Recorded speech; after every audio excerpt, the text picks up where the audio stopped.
이제 단짝에 대해서 소개시켜 드릴게요. 단짝이는 묘지가 크거나 작거나 규모가 있거나 없거나, 돈으로 말씀드리면은 돈이 많이 들거나 적게 들거나 손바닥만 하거나 남산만 하거나 다 단짝이를 통해서 좋은 묘지를 만들 수 있어요. 이곳 단짝이의 예를 들어서 설명드려 볼게요. 우선 산신석입니다. 산신석은 본단 고인이 누워 계신 계절을 기준으로 하단부에 설치되어 있어요. 이 부분 산신석이 만약에 묘석을 놓는다면, 묘석도 놓지 않으면 문제될 거고요. 만약에 놓게 된다면 산신석 기준 대체적으로 묘지 후면에 가 있겠죠. 그럼 산신 밑에, 산 밑에 묘지가 있는 거예요. 묘지는 하늘이야지 되는데 산 밑에 있기 때문에 그 설정 자체가 개판인 거죠. 이 부분은 묘지를 아무리 규모를 남산만하게 만들고 돈을 수억을 들였더라도 동네 아저씨 묘를 만들어 준 거예요. 산신석 하나 가지고 엄청 중요할 수 있겠죠. 묘지 업자들이 돈은 수억 받으면서 동네 아저씨 묘를 만들어 주고 오는 거예요. 그래서 제가 산신석을 설치한 이런 예를 보여드립니다. 우리나라에서 왕릉 포함해서 4대불까지를 제가 전국을 다 순례해 보았지만 산신석을 그렇게 놓은 곳은 단 한 군데도 없어요. 다만 후손들이 사초하는 과정에 산신석을 개판으로 놓았기 때문에 묘지 후면에 가 있는 경우는 있으되 본래는 다 이렇게 놓았어요. 이래 본단으로 진입하면서 살펴볼게요. 저는 오늘 단짝이를 설명드리고 있어요. 단짝이는 우선 묘지를 들어가면서 단차를 보여드릴게요. 이거 본단 단차입니다. 본단에서 단차가 있죠. 이곳의 이 단차는 10cm가 되었던 5cm가 되었던 30cm가 되었던 일단 단차가 있느냐 없느냐가 엄청나게 중요한 거예요. 왜? 단 위에 조상님들을 누워 드려야지만 제의가 성립되는 거예요. 제사가 성립되는 것입니다.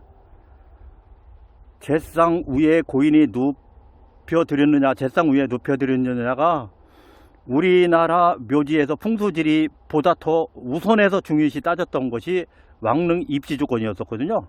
그렇기 때문에 그 왕릉 입지 조건처럼 이곳에서도 그렇게 하지 못하는 터에서도 얼마든지 상징 조건으로 할 수 있어요. 왜? 이렇게 단차를 두면 단차 위에 고인이 눕혀드렸다는 그런 상징을 부여하는 거예요. 이 단차를 통해서.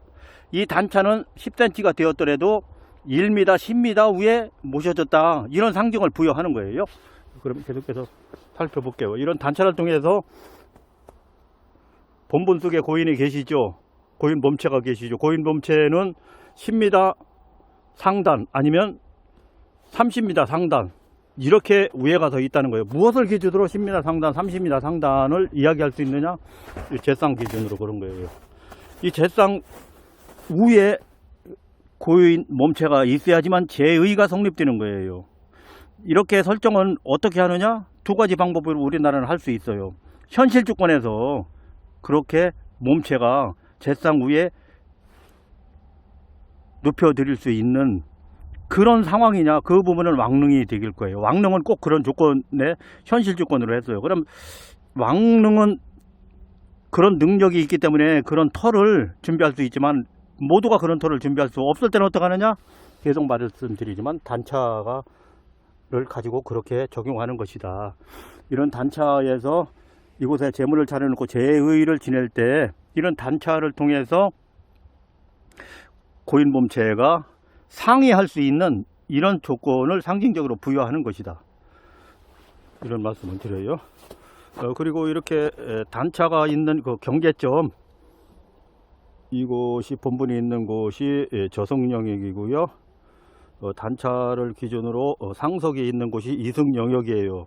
그러면 상석은 이승에 있는 사람들이 저성에 있는 조상님을 인사드리기 위한 하나의 시설물이기 때문에 이성에 있어야지 되겠죠. 이성 물건이 저성에 가 있으면 저성도 이성이고 이성도 이성이고 개판 묘지가 되는 거죠. 이것도 어떻게 놓느냐에 따라서 동네 아저씨 묘지 만들어주고 오는 꼴도 되는 거예요. 이 상석에 어떻게 위치를 잡느냐에서 어마무시하게 중요할 수 있어요. 상석을 어디에다 놓느냐, 그 부분은 우리나라 전통에서 단짝이를 통해서 저성단과 이성단이 구분되어 있으니 상석은 이승 사람들의 필요에 의해서 제의식을 지낼 수 있는 제상이므로 이승에 놓아야 된다는 거예요.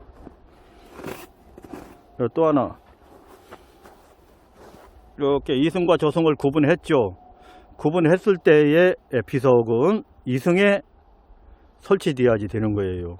이렇게 저승에 설치되어 있으면 안 되는 거예요. 대부분 저승에 올리죠. 이 부분도 비석일 경우 우리나라에 그런 사례가 없어요.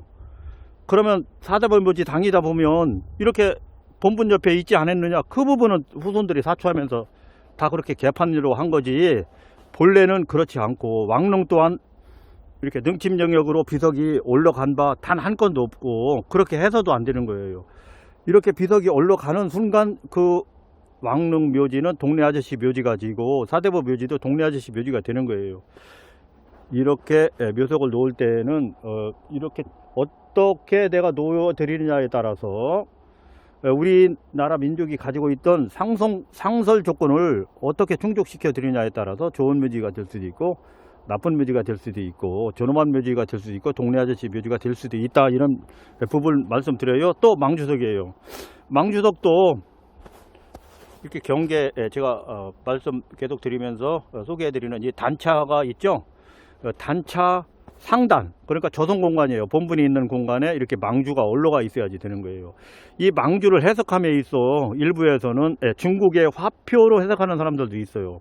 그러나 중국의 화표 문화는 우리의 망주 문화와 전혀 다른 상징을 가지고 있습니다. 우리나라에서 중국의 화표 문화를 예를 들어 설명하는 것 그 자체가 부끄럽고 창피스럽고 망신스러운 일이에요. 그거 있을 수도 없는 거예요. 우리나라에서는 이 부분은 완벽하게 양석으로서 역할토록 이곳에 배치했어요. 양석 역할을 하려면 이렇게 저승 영역, 고인 영역으로 와야 돼요. 왜? 고인과의 관계에서 양석이고 이곳에서 그런 역할을 할 수 있는 거죠. 이 부분은 홍요릉의 상설을 통해서 알 수 있어요. 홍요릉은 모든 묘석을 다 하단부로 뺐는데, 제약 영역으로 다 빼버렸는데 유독 안 뺀 건 이 망주석 뿐이거든요. 망주석은 양석으로서 대무태 명당에 누워 계시는 우리 고인님을 음이라 전제하고 이곳에서 양이 교배토록 해서 자손 발복이 계속 생겨날 수 있는 이런 시스템으로서 이곳에 왔거든요. 유골과 이 양석이 교배를 해야 무언가 생산이 되잖아요. 자손이 계속 생산될 수 있고, 아니면 뭐 재산이 계속 생산될 수 있고, 뭐 기운이 계속 이곳에서 생겨나는 거지, 그런 상징이 있는 거지. 이곳은 그저 시체 처리장밖에 안 되는 거죠. 우리 문화적으로 볼 때 이 양석이 없다면 이곳에서 자연은 대모태, 음이라 대체적으로 그렇게 우리나라에서 음이라 여겼어요. 그럼 음만 있으면 뭔가 생겨나지 않죠. 그렇기 때문에 양석을 놓았던 거고, 이 양석을 통해서 계속 무언가 생겨난다. 그 부분은 권력이 생겨날 수도 있고, 돈이 생겨날 수도 있고, 자손이 생겨날 수도 있고, 그 부분은 여기서 얘가 담당하는 거다. 그래서 동석과 서석이 있을 수 있는데, 동석은 대체적으로 상징수가 올라갈 수 있도록 배치했고, 서석은 석수를 말씀드리는 거예요. 서석수는 내려가도록 배치해서 계속해서 1년 365일 음양교배를 통해서 권력도 생기고 돈도 생기고 자녀도 생길 수 있도록 한 거다. 이런 식으로 하는 것이다. 이것이 단짝이 대체적으로 기본 범주에 속할 수 있다. 이런 말씀을 드려요. 단짝이는 묘지 일기 면적에 가가 조상님들을 다 모실 수 있고, 후대 조상까지를 모실 수 있는 이런 묘지가 2020년도부터는 실제 우리가 감당할 수 있는 묘지의 현실 조건이라고 볼 때 그 현실 조건대로 해야지 되는 것이지,